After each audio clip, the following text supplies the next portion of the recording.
नमस्कार, आप देख रहे हैं बिहार तक। मैं हूं आपके साथ सुकन्या सिंह। सुप्रीम कोर्ट ने जैसे ही सोमवार को ईडब्ल्यूएस आरक्षण को जायज ठहराया, उसके बाद बिहार की सियासत तेज हो गई। सबसे पहले इस कड़ी में नीतीश कुमार ने अपनी बात रखते हुए कहा कि सुप्रीम कोर्ट ने जो कहा है सो कहा है, लेकिन बिहार में जाति आधारित जनगणना तो होनी ही चाहिए, साथ ही देश में भी होनी चाहिए और उस आधार पर आरक्षण की सीमा को 50% से बढ़ाया जाना चाहिए। क्या कुछ कहा नीतीश कुमार ने, जरा सुनिए। जो आरक्षण का है ना, तो जो लिमिटेड है 50%, अब उसमें शेड्यूल कास्ट और शेड्यूल ट्राइब, उनको तो हम लोग जो उनकी आबादी है उसके हिसाब से करते हैं, लेकिन बाकी ओबीसी और ईबीसी का है, उनको आबादी के हिसाब से नहीं मिल पाता है। तो इसीलिए जब वो 10% हो गया, बहुत अच्छा है, तो ये 50% का लिमिटेशन है, इसको बढ़ना चाहिए,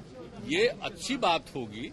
और उसके लिए जरूरी है कि पूरे देश का मतलब कि एक एक तरह का सबका आकलन पता चल जाए, ताकि किनका क्या आबादी है और उसको देखते हुए कुछ जो मदद दी जाएगी। तो इसीलिए तो हम लोग शुरू से कह रहे हैं कि भाई होना चाहिए। हम लोग तो बिहार में कर रहे हैं, जाति आधारित जनगणना की मांग थी, वो नहीं किए, अपना क्या राज्य करे, तो हम लोग तो राज्य में कर ही रहे हैं जाति आधारित गणना।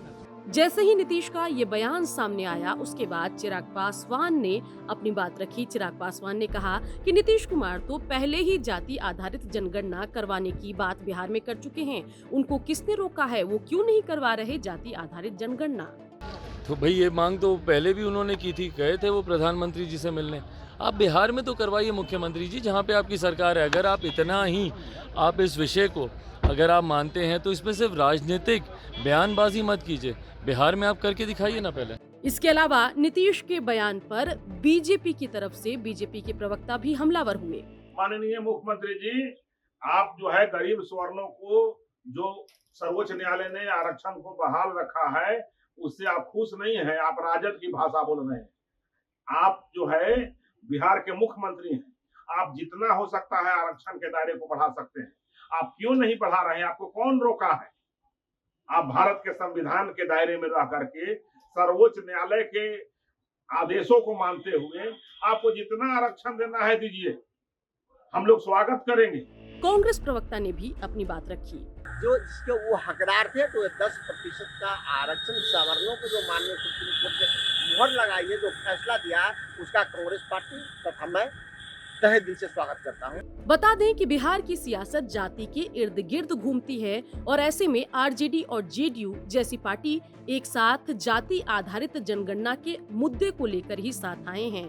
बता दें कि नीतीश कुमार लगातार केंद्र सरकार द्वारा जाति आधारित जनगणना पर राय स्पष्ट नहीं करने की वजह से नाराज चल रहे थे और इसी मुद्दे को लेकर उन्होंने आरजेडी से हाथ मिलाया था। और इन सब के बीच 2024 के लोकसभा चुनाव और 2025 के विधानसभा चुनाव से पहले बिहार में एक बार फिर से जाति और आरक्षण की सियासत तेज है।